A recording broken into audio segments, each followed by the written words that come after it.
दोनों देशों के बीच रिश्ते वैसे ही बहुत ज्यादा खराब हो चुके हैं। रही सही कसर न्यूक्लियर ड्रिल ने पूरी कर दी है, क्योंकि नेटो और रूस दोनों ने एक साथ परमाणु अभ्यास शुरू कर दिया है, जिससे पूरी दुनिया सहमी हुई है। क्योंकि नेटो की न्यूक्लियर ड्रिल हो या रूस की, दोनों ने ही बारूद का एक ऐसा ढेर खड़ा कर दिया है जिसमें एक छोटी सी चिंगारी आग लगा सकती है।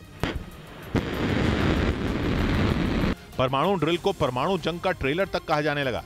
ये डर तब और बढ़ गया जब खबर आई कि आसमान में रूस के बॉमर और अमेरिका के लड़ाकू विमानों की भिड़ंत हो गई और अमेरिका के F-16 ने रूस के Tu-95 को खदेड़ दिया। क्योंकि अमेरिका ने दावा किया कि रूस के बॉमर उड़ते उड़ते अमेरिकी सीमा के नजदीक पहुंच गए थे और अलास्का के नजदीक उड़ रहे थे। करीब 2 साल पहले भी कुछ ऐसा ही हुआ था। फर्क बस इतना था कि तब F-16 ने नहीं, रैप्टर F-22 ने रूस के विमानों को खदेड़ा था। और खबर है कि एक बार फिर अमेरिकी लड़ाकू विमानों ने रूस के बॉमर के साथ वही किया, क्योंकि अमेरिका ने दावा किया कि रूस के 2 Tu-95 उड़ते उड़ते अलास्का के एयर डिफेंस आइडेंटिटी। ये अपने घर के पास सिर्फ देसी मुर्गियों को पाल कर हर साल 6 लाख कमा रहे हैं।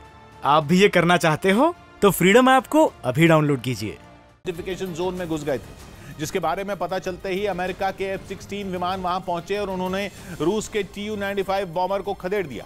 ADIZ यानी एयर डिफेंस आइडेंटिफिकेशन जोन वो हवाई क्षेत्र होता है जिस पर कोई देश अपना हक जताता है और वहां एयर ट्रैफिक कंट्रोल करता है।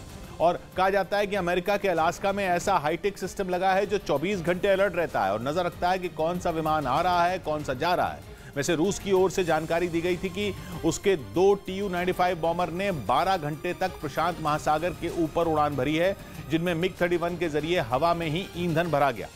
यही नहीं, रूस ने उसके विमानों के अलास्का के एयर डिफेंस आइडेंटिफिकेशन जोन में घुसने का आरोप भी खारिज कर दिया और दावा किया कि उसके विमान अपने इलाके में उड़ रहे थे। लेकिन अमेरिका का कहना है कि रूस ने जानबूझकर ऐसी हरकत की, जिसकी वजह से दोनों देशों की टेंशन और बढ़ गई। क्योंकि वैसे ही न्यूक्लियर ड्रिल की वजह से अमेरिका और रूस के बीच टेंशन हाई है। एक तरफ अमेरिका और उसके नेटो सहयोगी B-52 बॉमर से अपना दम दिखा रहे हैं। इसके अलावा नेटो के 14 देशों के लड़ाकू विमान भी ड्रिल का हिस्सा बन रहे हैं और जानकार बताते हैं कि ये सभी लड़ाकू विमान परमाणु हमला करने का दम रखते हैं। रही बात B-52 बॉमर की, तो उसका तो नाम सुनते ही दुश्मन थर-थर कांपने लगता है, क्योंकि जिस B-29 बॉमर को अपग्रेड कर B-52 बनाया गया है, उसने हिरोशिमा और नागासाकी पर परमाणु बम गिराकर 3 लाख से ज्यादा लोगों की जान ले ली थी।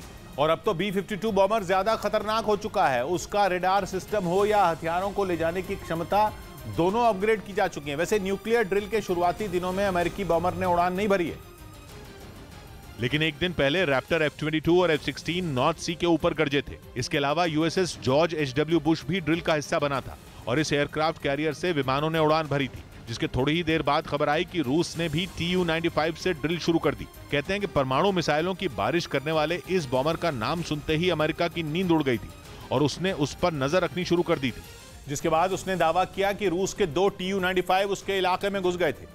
रूस पर यह आरोप लगते ही दुनिया अलर्ट हो गई और परमाणु जंग की आहट से डरे देशों के कान खड़े हो गए, क्योंकि दुनिया जानती है कि पुतिन जो करते हैं वो डंके की चोट पर करते हैं, वो किसी से नहीं डरते। यानी अगर सच में उनके 2 Tu-95 उड़ते उड़ते अलास्का के एयर डिफेंस आइडेंटिफिकेशन जोन में पहुंच गए थे, हालांकि रूस अमेरिका के आरोप को मान नहीं रहा, लेकिन कहा जा रहा है कि न्यूक्लियर ड्रिल के नाम पर अलास्का की हवाई सीमा में घुसना एक प्लान था, जिसके जरिए पुतिन अमेरिका को बताना चाहते थे कि वो जो चाहेंगे वो करेंगे और उन्हें कोई नहीं रोक सकता।